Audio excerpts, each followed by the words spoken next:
I got my kippah, check. I'm wearing my geriatric millennial t-shirt, even though technically I am a Gen Xer. And I am ready to take us into the first episode on conversion to Judaism. And we are going to get into our time machine and go all the way back to the Hebrew Bible.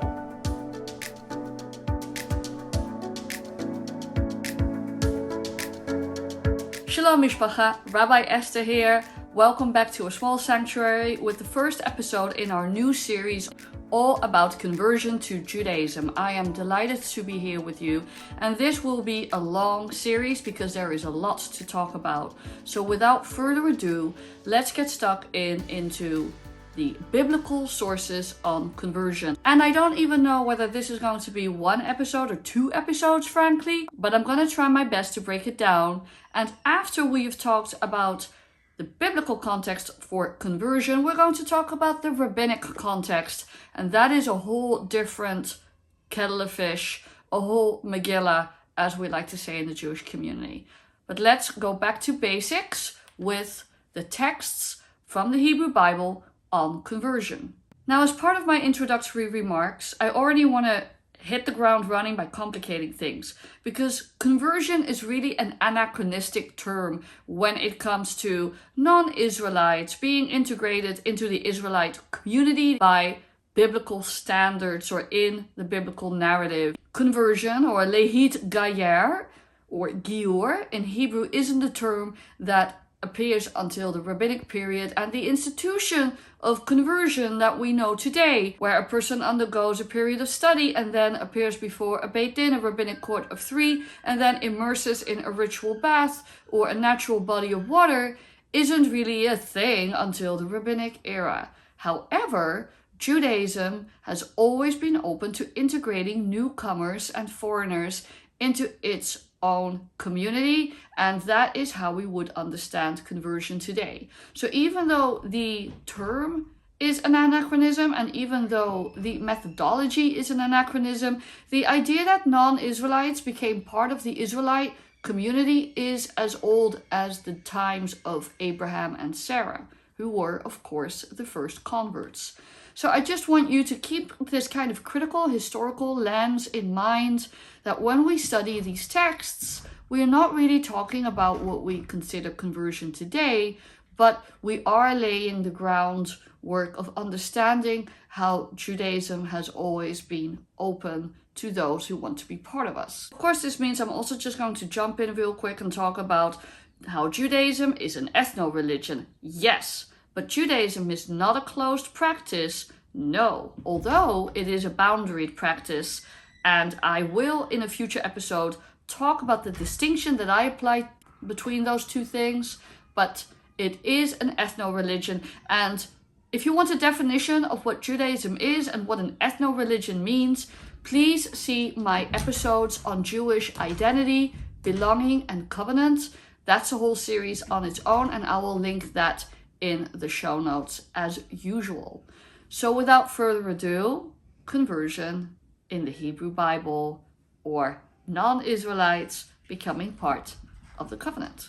This session will be text heavy, of course, and I will put in slides into this video with the texts that I will be referencing as I read from them. So who were the first converts to Judaism, to apply that anachronistic term? Of course, it was Abraham and Sarah, or Avraham Avinu and Sarah Imenu, as we call them in our tradition. Abraham our father and Sarah our mother.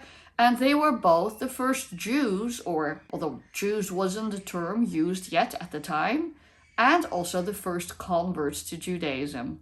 Technically, they were the first Ivrim, from la'avor, to cross over the great rivers of the Euphrates and the Tigris as they went to Canaan, but also metaphorically to cross over from paganism into monotheism.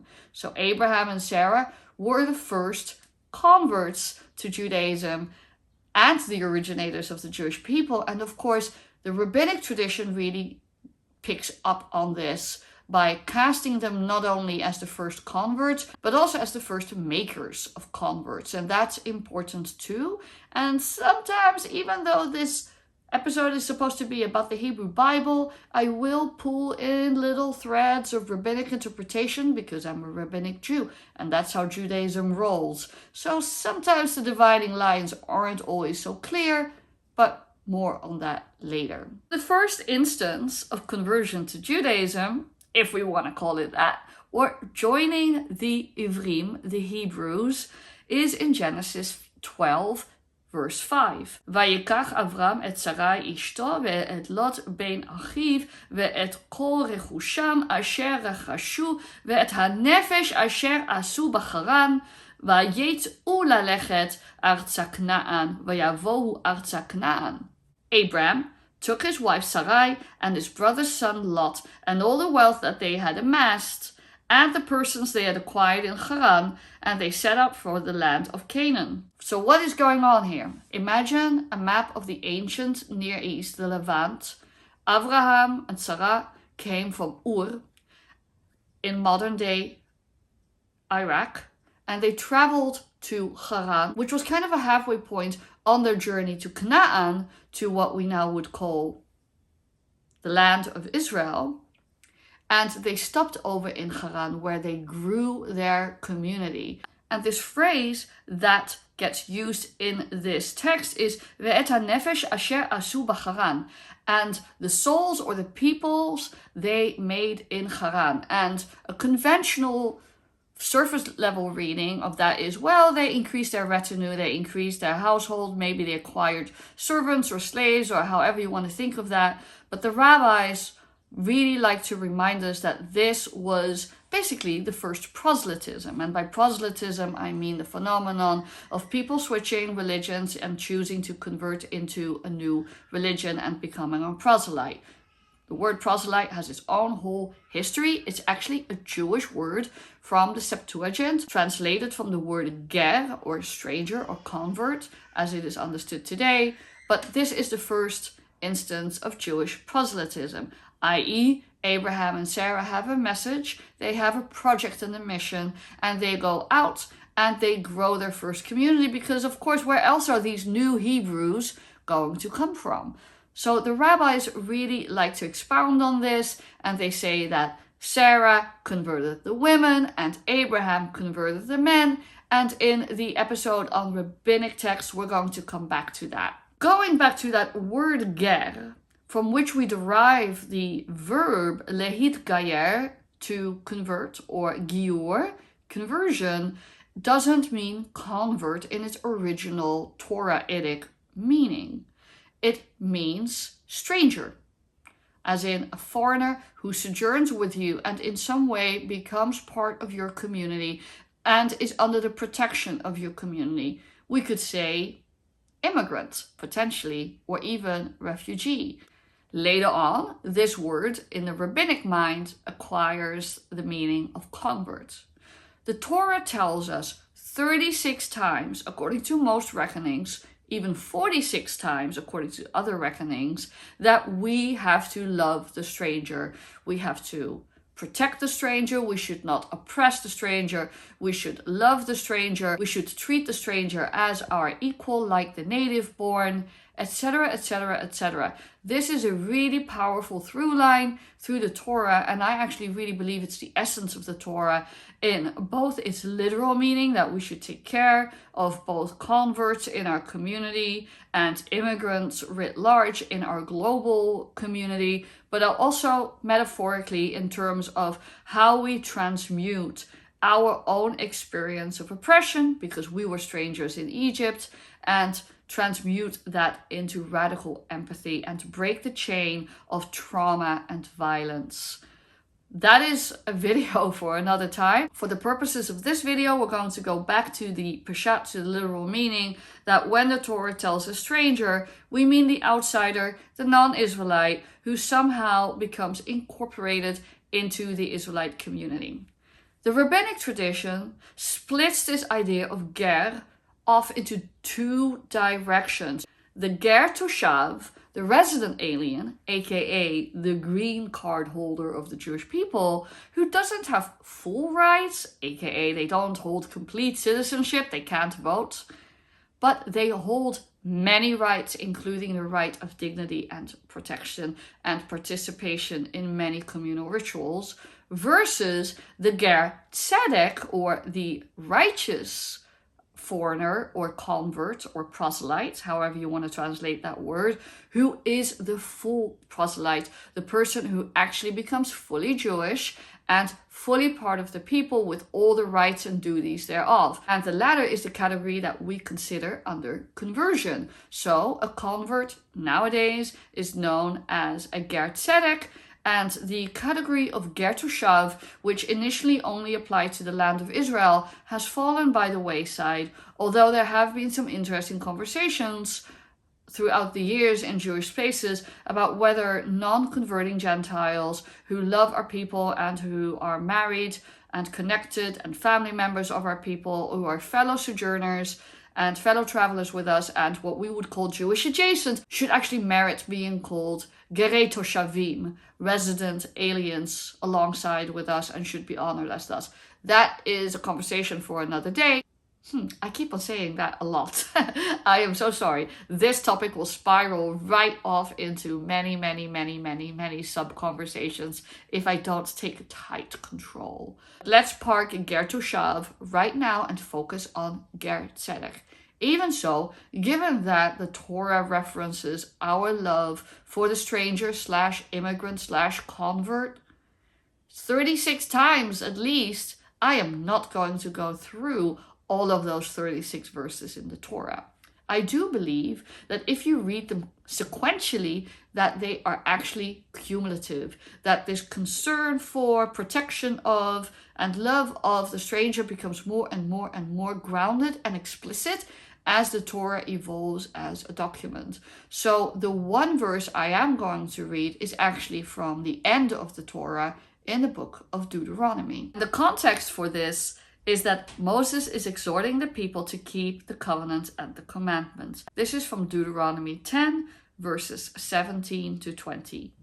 Ki Adonai Elohechem, hu Elohei ha-Elohim ve'Adonai ha-Adonim, ha'el ha-Gadol ha-Gibor va-Hanora, asher lo yisapanim ve'lo yikach shochad, aseh mishpat yatom va'almana, ve'ohev ger, ולתת לו לחם ושמלה.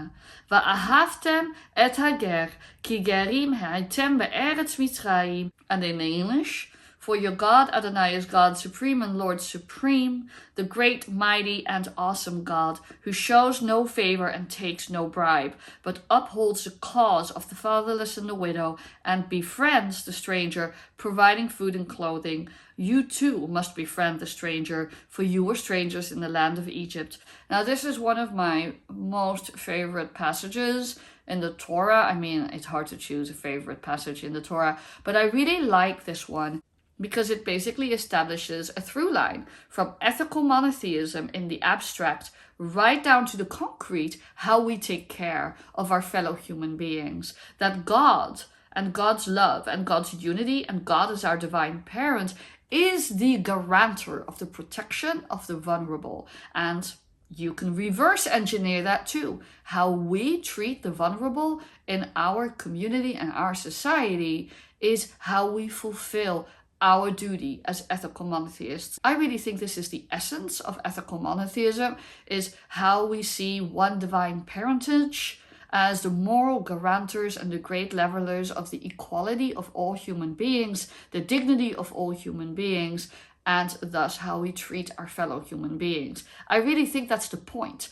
of the whole one God business. In essence, this verse from Deuteronomy is inclusive and affirming of all the other previous verses that exhort us to love the stranger, etc., etc.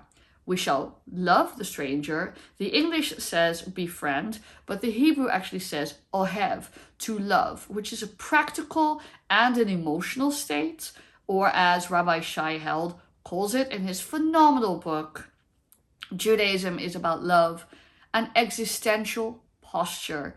It's not just a feeling, although it certainly can be a feeling. It is an action verb, how we sanctify and honor the relationships with those around us. So we already learn here, the convert is a prized person in our community. And so, of course, is the immigrant. Moving right along. This is a story that I'm not going to reference in its totality because it is really long, but I will tell you where you can find it. It is in the book of 2 Kings, chapter 5, verses 8 to 19. And I think it's kind of the first conversion story in a real sense in the Hebrew Bible, in Tanakh. So what's going on? This is in a time when Elisha was a prophet. Elijah was kind of Elijah's sidekick, and there was a war, because there were wars all the time. I can't keep track of all the wars in the books of Samuel and the books of Kings, whatever. It's like Game of Thrones, but Bible style. In any case, there is a war, and an Aramean or Syrian, what we would call today Syrian, captain called Naaman captures an Israelite girl and makes her part of his retinue in his household. She becomes a servant in his household. And Naaman seems like a pretty good guy, all things considered, even though he's an enemy of ancient Israel. But he also suffers from tzra'at, a metaphysical skin condition, which gets equated with leprosy, but that's actually a mistranslation. It is not Hansen's disease, which is the true medical name for leprosy. It is a spiritual malady that afflicts different people in the Bible to teach them a moral lesson. In any case, he has some dermatological issues, and he seeks the advice of the Israelite maidservant in his household. And she basically tells him to seek out the prophet Elisha. Elisha asks him to bathe 7 times in the Jordan River, which sounds suspiciously a lot like a mikveh, and then he would come out purified.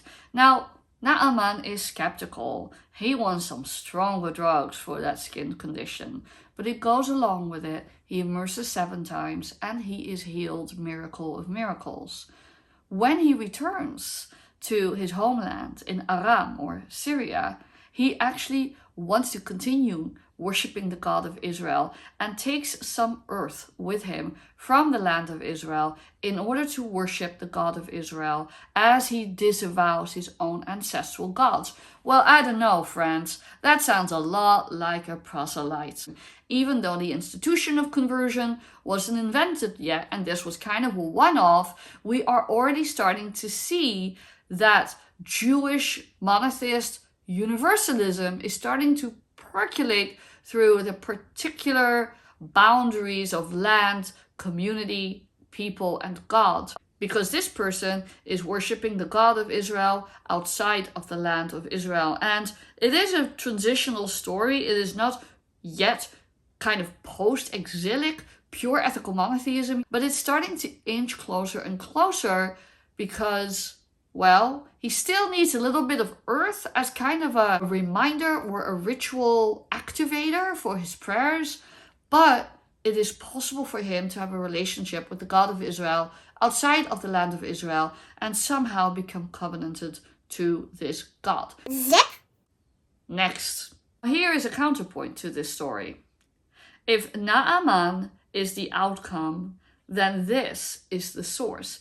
This is actually from the first book of Kings, and it is also too long to reproduce here in its entirety, but it's 1 Kings chapter 8, verse 38 to 43, and it is Solomon's prayer, the king of Israel who is merited to rebuild the temple, and it is his inaugural prayer. It is very beautiful because not only does he speak to his own community, he actually speaks to the community of Gentiles beyond the boundaries of his land who may come to worship the God of Israel. I will read this part of the verse in English because it's really beautiful. Or, if a foreigner who is not of your people Israel comes from a distant land for the sake of your name, or they shall hear about your great name and your mighty hand and your outstretched arm, and thus comes to pray toward this house, O here in your heavenly abode, and grant all that the foreigner asks you for. Thus all the peoples of the earth will know your name and revere you, as does your people Israel, and they will recognize that your name is attached to this house that I have built. So what is the function of the temple? It is an emitter of Israelite monotheism to the world and a gift to the world for people to draw close to God, whether they convert or not, or have a relationship with our God as Gentiles. It is striking that the concerns of Solomon in the building of the temple are not merely particularist. The buddings of Jewish universalism are already there. Now we are going to get to the paradigmatic convert, the queen of converts, the OG Ruth the Moabite. And Ruth's story in the book of Ruth, please see any Shavuot content that I have created as well where this comes up, is basically the template on which the rabbis based a lot of their conversion procedures. And the Midrash on Ruth is also the source of some misunderstandings about conversion, but we are going to come back to that in the rabbinic text video. In any case, to recap very quickly, the book of Ruth is a light read. It's beautiful and short, and I highly recommend you just reading it in its totality. It's kind of a romantic novella, but it has a lot more weight than its narrative seems to suggest. Ruth and Orpah were two Moabite women who were married to Israelite men who relocated to Moab years prior in the face of a famine. Now their husbands died, and Naomi, Ruth's Israelite mother-in-law, wants to return to the land of Israel and reestablish herself after her sons have died. Her daughters-in-law, Orpah and Ruth, accompany Naomi to the boundary between the land of Moab and Israel. And Naomi basically says, you're free women, your husbands have died, you're from another culture, you don't have to follow me. Feel free to turn back and return to your own ancestral culture and your own ancestral lands. And both women feel very close to Naomi. They love her like her mother and they weep. But ultimately, Orpah decides to do exactly that. She goes back. But meanwhile, Ruth makes a very decisive, different choice.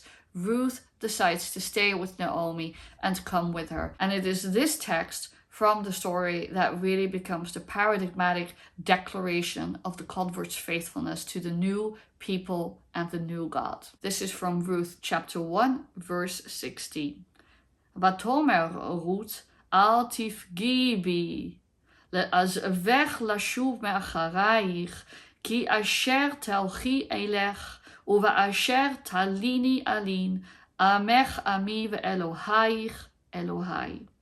But Ruth replied, do not urge me to leave you, to turn back and not follow you. For wherever you go, I will go. Wherever you lodge, I will lodge. Your people shall be my people, and your God, my God. Now, what's also really salient about this story is that this is not just a nice story about a random Moabite woman becoming an Israelite. There are some real important undercurrents to understand in this story. One, it is a counterpoint. Moabites, because of their betrayal of the Jewish people when we were on our desert sojourning, were not allowed to enter the congregation of God. But Ruth did anyway. And so this text is seen historically as a polemic against those who opposed that. Number two, Ruth is a woman with her own agency. And her agency is a really important part of the story, as is her loving friendship and connection to Naomi. And there are some queer interpretations of that as well. Number three, most importantly, Ruth would become the foremother of King David, her great-grandson. And not only that, eventually she would become the foremother of the future Messiah. Well, this is a way for the Jewish tradition to say, the Messiah, the person who will redeem the Jewish people and bring unity and brotherhood and peace to all of humankind, is a descendant of a foreigner who becomes one of ours. That's a very potent message. To our next text. And look at Isaiah. I'm not going to read the whole thing in Hebrew, but I might pull out some Hebrew terms here and there. Let not the foreigner say, who is joined to God, God will keep me apart from this covenanted people. And let not the eunuch say, I am a withered tree. For thus said God, as for the eunuchs who keep my Sabbaths, who have chosen what I desire, and hold fast to my covenant, I will give them in my house and within my walls a monument and a name. Better than sons or daughters, I will give them an everlasting name that shall not perish. As for the foreigners who are joined to God to render service and to love God's name, to be devoted servants, all who keep the Sabbath and do not profane it, and who hold fast to my covenant, I will bring them to my sacred mount, and let them rejoice in my house of prayer. Their burnt offerings and sacrifices shall be welcome on my altar, for my house shall be called a house of prayer for all peoples. So it's very beautiful. And what is going on here? And as a sidebar, I just want to say that this addressing of the eunuchs, which were a gender variant category in ancient times, I actually also think this is a really suitable queer text. But the part I'm going to focus on is, of course, the foreigners who are joining God. There are all kinds of discussions in the Jewish tradition, in biblical scholarship, and in traditional rabbinic commentary about what this refers to.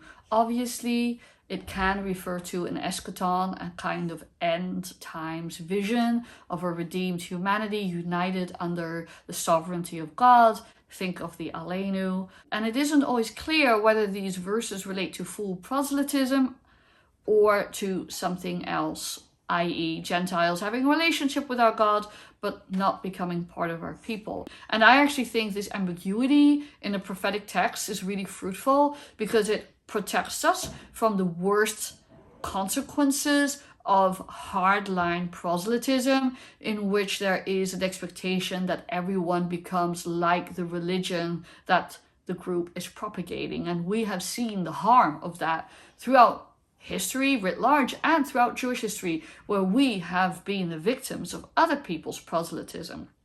So I just want to put that out there, that the prophets do envision a future where some people become full Israelites or full Jews, but the ambiguity is sufficiently, ambiguous that I don't think they ever posit the desire or the vision that everyone becomes a Jew. What I do think they posit is that in a metaphysical, metaphorical, abstract, messianic way, they do anticipate a united humanity without us relinquishing our inherent diversity, but united into God consciousness of the one God. Now, obviously, if you don't believe in God, or maybe if you believe in multiple gods, that might not be very satisfying. And I even think there's some wiggle room in that as well. But I just want to make that distinction really clear because it's important. And I will come back to that more because there's a lot to be said about this. Be what may, however, Isaiah is addressing his fellow Israelites, of course. And he is saying, don't exclude people. You might be surprised who shows up at the temple and becomes part of our community. The takeaway is, for the purposes of this video, is the radical inclusivity that the prophets could imagine, and how Judaism and Judaism's God, essentially, and we do talk about Judaism at this point, this is where Israelite religion makes the jump into Jewish religion. In the axial age, as Karen Armstrong would call it. There is an even wilder text from the book of Zechariah, or Zechariah. And for all of our talit wearing Jews, this is an interesting one. It's very short. It's from Zechariah chapter 8, verse 23. Also referencing the end times, the messianic era, the eschaton. כה אמר אדוני צבאות בימים ההמה אשר יחזיקו 10 אנשים מכל לשונות הגויים והחזיקו בכנב איש יהודי לאמור נלכה עמכם כי שמענו אלוהים עמכם. Thus said God of hosts in those days, 10 people from nations of every tongue will take hold. They will take hold of every Jew by a corner of their cloak and say, "Let us go with you, for we have heard that God is with you." Well, the translation doesn't do it justice, because it says kanaf.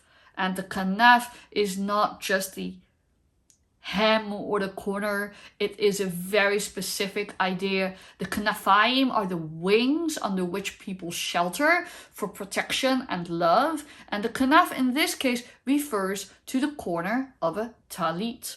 That the nations will grab hold of a tzitzit, of a corner of a Jew's talit, and seek divine wisdom through them. 10 per person. That's a big introduction to Judaism program. But again, it shows this kind of expansiveness of what we might imagine the Jewish community to be in the future, and how Jewish wisdom and Jewish connection to God energizes non-Jews who are searching for meaning. Now, friends, I've taken you through a brief selection of biblical sources from the Hebrew Bible, and this is where I'm going to stop the video for this installment. In the next installment, we're actually going to look at some of the commentaries and understandings of these verses and ease our way into the rabbinic texts and see how quickly we progress with that, because that's a lot of material too. But what I hoped to do here was illustrate both the diversity of our biblical sources on non-Israelites joining the Israelite community, covenanting themselves to the Israelite God in some way. I wanted to illustrate the progression of our ancient sources from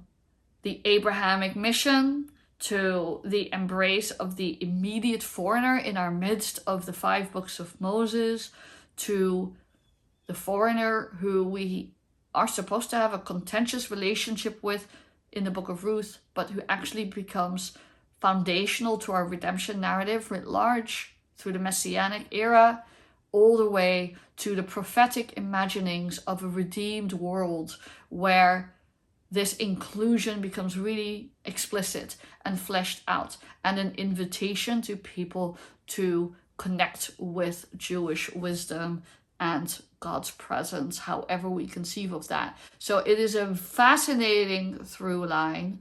None of these directly talk about, well, I'm going to, sign up to the local introduction to Judaism class, and then a year later or so I appear before a Beit Din and I dip in a mikveh and then I'm a Jew. But we're starting to see how our tradition engages seriously, and I would say in many cases enthusiastically, with the idea of outsiders seeking refuge under the wings of our divine presence. With that, we are going to stop here because this is long and I'm trying to do it on one proverbial foot. And then I look forward to seeing you in the next video. The rabbinic era is going to be more complicated. I'm going to be dealing with the good, bad, and ugly on conversion. Most of it is good, some of it is bad, and a few things are really ugly. Do not forget to leave your comments or questions down below. Shalom uvracha. Peace and blessings from my bite to your bite. Bye.